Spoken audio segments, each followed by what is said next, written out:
All right, let's welcome Professor Christopher Isike, who's a director for the African Center for the Study of the United States out at the University of Pretoria, and he's helping us further unpack these latest developments. So, Professor, it's always good to have you with us. So let's start, of course, with the good news today that BRICS has new members. So what do they bring to this mix of emerging economic powerhouses, do you think? Well, good afternoon, and thank you for having me. There are a couple of new members that are joining: Iran, Saudi Arabia, which are coming with additional economic power. Especially if you look at the Saudi Arabia case. Although there are tensions also, many of the existing BRICS members, the key core members, the addition of these members has complicated, consensus building for within BRICS itself, shifting focus from reform towards statements on sovereignty and the declarations of positions by each of the key members. But overall, BRICS is expanding as it expands. It becomes wider as an alternative forum for economic and geopolitical, calculations globally. Mm-hmm. And I want us to expand on that point, Professor, because we know that, of course, the recent geopolitical developments have actually ensured that Putin will not be able to attend this current summit out in Brazil as he could be arrested. We saw this again when South Africa was the host, right? But is it not time then for this relationship, particularly among members, to be revisited and serious lobbying over member independence and sovereignty is considered? It cannot be that member states cannot allow their fellow partners to actually have access to such high-level meetings as well as engagements. How would this then spell out in the event of sanctions, for example, against a certain member? Well, look, it depends on the individual country positions. I agree with you that there is a misnomer where you have someone like Benjamin Netanyahu facing similar sanctions from the ICC. There's a warrant of arrest against him, but he still travels around to the US back and forth. Of course, the US is not a signatory to this, so it's free. Brazil is. I'm not sure if that is if Brazil, like South Africa, communicated that they do not want Putin to be in Brazil.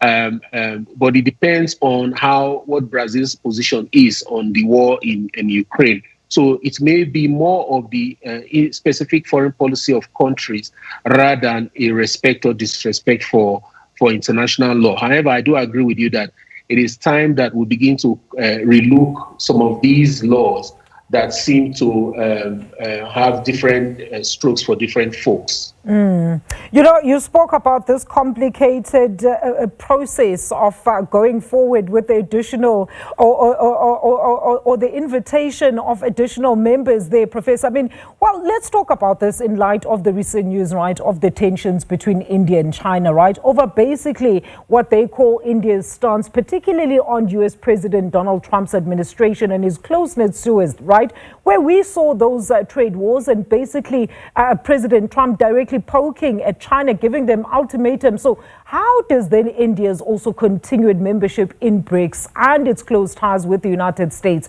actually compromise the works and objectives of BRICS? Unconfirmed news are that India has already voted against the introduction of the joint BRICS currency.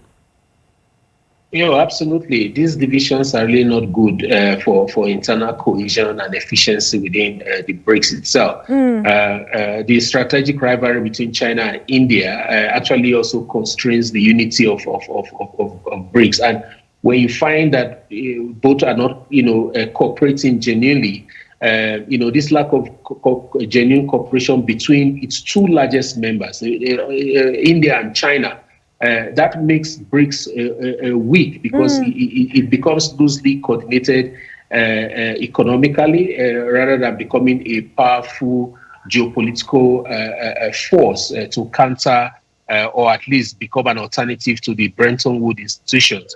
There are lots of divisions, like you said, India refusing to de-dollarization because of its closeness with the US. There are other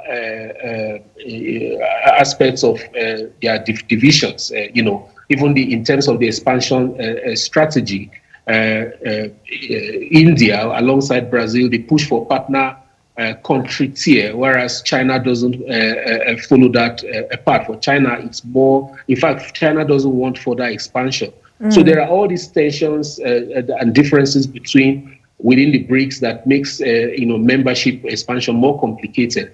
But the specific rivalry between India and China, like I said, two of its largest members, is a real problem for BRICS.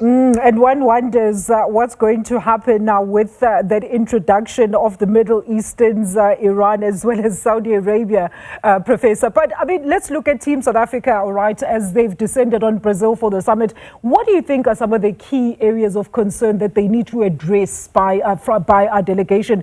Financing of future projects has been at the top of our delegation's agenda, taking into full account, of course, that the G20 South Africa is currently presiding over. Look, I think the most important point of discussion in this BRICS summit is the BRICS multilateral guarantee mechanism,